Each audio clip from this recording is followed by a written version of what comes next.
কালকে তো আমরা সবাই দেখেছি এটা, সোশ্যাল মিডিয়াতেও দেখেছি। আমাদের যখন প্রায় দুপুর 12টার সময় ঘটনাটা ঘটেছে এখানে, এবং অত্যন্ত দুঃখজনক ঘটনা। এবং আমাদের মেয়র সাহেবকে আমি বলেছিলাম, সাথে সাথে আমিও আরেকটা মানে কাজে ব্যস্ত ছিলাম, তো উনি এসেছিলেন সাথে সাথেই। আর এখানকার আমাদের যারা ছেলেরা আছেন তারাও ঝাঁপিয়ে পড়েছিল।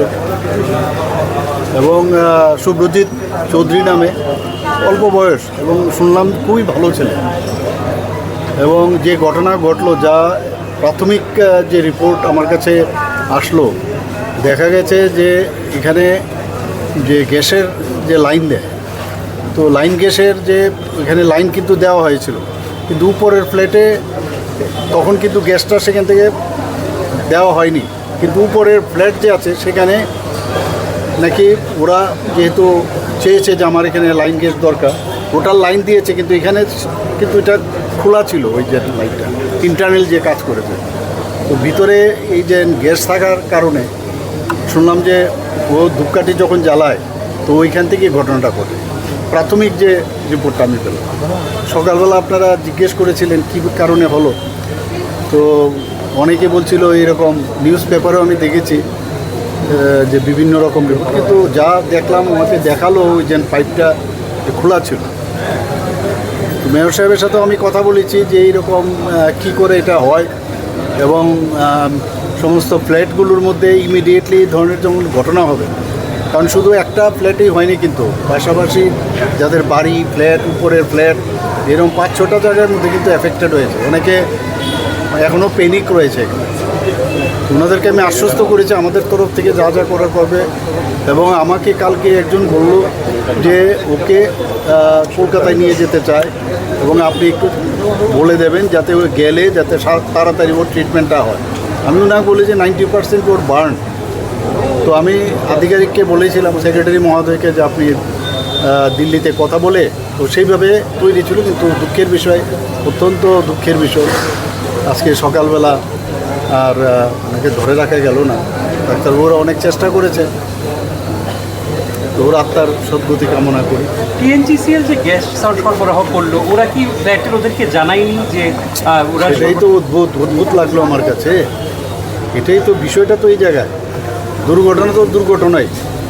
যে লাইনটা দিয়ে এখানে দিল, তারও তো এগুলো তো তদন্ত সাপেক্ষ, এগুলো বেরিয়ে আসবে কে লাইনটা দিল। তো এখানে তো তদন্তের পরে যাকে যা করার, কেন এইরকমটা হবে? লাইন দেওয়ার আগে উপরে লাইন দিয়ে দিল, ওর তো বোঝা উচিত ছিল যে এখানে ভিতরে অলরেডি একটা লাইন দেওয়া হয়েছে। ওই কারণেই এটা তো ভেবেছিল যে লাইন এখানে পরে দেওয়া হবে, কিন্তু উপরতলায় দেওয়াতে ওই লাইনটা তখন ভিতরে অলরেডি গ্যাস চলে এসেছে। যা আমাকে বলা হলো আমি সেটাই আপনার। সেটা তো আমরা করবো। ডিজাস্টার, এটা একটা ডিজাস্টারের মধ্যেই আমি এসডিএমকে বলে দেবো আজকে, এবং ডিএম সাহেবকেও বলবো সমস্ত যা যা ক্ষতিগ্রস্ত হয়েছে যা যা আছে। আর এমনিতেও আমরা হেল্প করবো। স্যার, এর আগেও আরেকটা ফ্ল্যাটে হয়েছিল, ওইটার সাথে এটা আমি যা শুনলাম, আমিও ভাবলাম যে এটা যেহেতু হয়েছে এরকম, তো ওখানে এর সাথে মিল আছে কিনা। তো আমাকে বললো ওইখানে এই পাইপের যে লাইন দেওয়া হচ্ছে, গ্যাস পাইপ, গ্যাস লাইন, সেটার সাথে ওইখানে না, ওইটা কি মিথাইল অন্য কেমিক্যাল ছিল, তার থেকে হয়েছে। আমরা একটু এই বিষয়ে একটা বড় একটা, আমার মনে হয় সবার সাথে কথা বলে, যারা এই বিষয়ে বিশেষজ্ঞ, কীভাবে আর ফার্দার যাতে না হয়, একটা কমিটি করে সেইভাবেই সমস্ত যারা ফ্ল্যাট ওনার্স, আর এই বিধানসভার মধ্যে সবচেয়ে বেশি ফ্ল্যাট, কাজে একটা পলিসি বা একটা নির্দেশিকা, অ্যাডভাইজারি আমরা তৈরি করবো আগামী। এটা তো সাংঘাতিক বিষয়। আর একজন কিন্তু হলো না, হয়ে গেলো পাশাপাশি সবাই কিন্তু ক্ষতিগ্রস্ত হয়েছে।